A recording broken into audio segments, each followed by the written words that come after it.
Pendengar ceramah digital yang saya hormati, pertama-tama marilah kita panjatkan puja budi dan syukur atas kehadirat Allah yang Maha Esa yang telah melimpahkan rahmat dan hidayahnya kepada kita semua, sehingga kita dapat mendengarkan podcast pada kesempatan yang berbahagia ini. Salawat serta salam marilah kita curahkan kepada baginda Nabi Agung Muhammad SAW, karena beliaulah kita dapat merasakan nikmat iman dan Islam sampai sekarang ini. Pada kesempatan yang berbahagia ini, saya akan menyampaikan tausiah yang berjudul Syukur atas nikmat Allah. Para pendengar yang berbahagia, arti syukur adalah berterima kasih dan memuji Sang Pemberi nikmat, yaitu Allah Subhanahu wa Ta'ala, baik secara langsung maupun tidak langsung, atas karunia atau kebaikan yang diperoleh dari Allah Subhanahu wa Ta'ala. Jika kita telah berbicara tentang nikmat Allah, berarti kita tidak lepas dari 4 perkara yang harus kita ketahui selaku hamba yang beriman. Yang pertama adalah Sang Pemberi nikmat itu sendiri.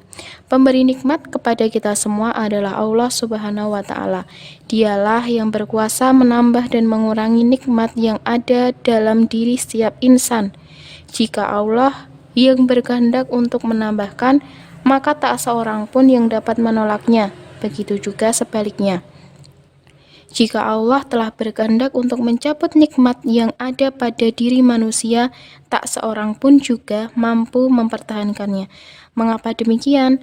Karena kehendak Allah di atas segala kehendak yang ada di muka bumi maupun di langit. Beliaulah yang berkehendak penuh atas segala hak dan nikmat manusia. Manusia hanyalah bisa berencana, melakukan ini dan itu, namun keputusan tetap berada dalam keputusan Allah.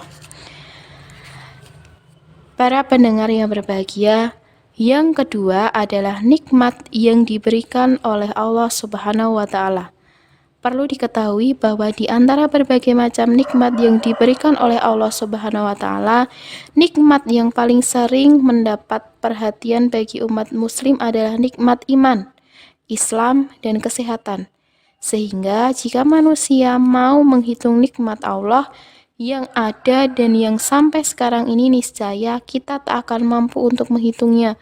Walaupun manusia dibantu oleh komputer dan alat-alat teknologi yang canggih saat ini, ranting-ranting dijadikan pena, daun-daun sebagai bukunya, dan lautan sebagai tintanya, tentu belum cukup untuk menuliskan nikmat yang telah Allah berikan kepada kita semua. Lalu, nikmat yang ketiga dalam hal orang yang menerima nikmat Allah Subhanahu wa Ta'ala.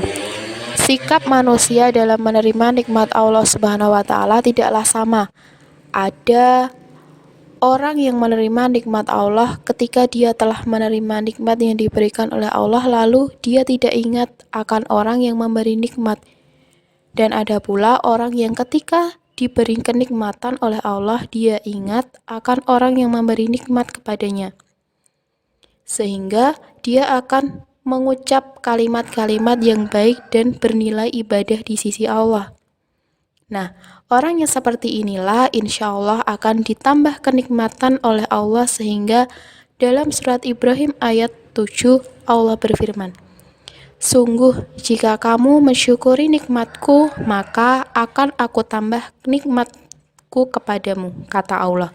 "Dan jika kamu kufur terhadap nikmat yang kuberikan, niscaya azabku akan sangat pedih menimpamu." Pendengar yang berbahagia, yang terakhir adalah adanya ucapan syukur terhadap nikmat yang diberikan. Nah, kewajiban kita selaku mukmin dengan berdasarkan ayat di atas adalah selalu mensyukuri nikmat Allah yang diberikannya kepada kita semua. Dan salah satu tanda-tanda orang yang mensyukuri nikmat Allah adalah mereka yang selalu mengeluarkan ucapan-ucapan baik pada mulut dan lisannya. Contoh kecilnya saja, ketika kita akan makan diawali dengan kata bismillah, dan ketika kita selesai makan ataupun minum, kita akhiri dengan alhamdulillah. Ini adalah salah satu contoh kecil sikap orang yang senantiasa mensyukuri nikmat Allah. Pendengar yang berbahagia, sebagai kesimpulan akhir, saya mengajak kepada kita semua di bulan yang penuh berkah ini, mari kita kembali bermuhasabah diri dengan bersyukur atas segala nikmat yang telah Allah berikan kepada kita, dengan jalan mentaati segala perintahnya dan meninggalkan segala larangannya. Karena dengan itulah seorang manusia akan memperoleh derajat yang paling tinggi di sisi Allah. Mungkin ini saja yang dapat saya sampaikan, banyak kurang lebihnya dalam menyampaikan ceramah pada kesempatan kali ini. Saya mohon maaf. Wassalamualaikum warahmatullahi wabarakatuh.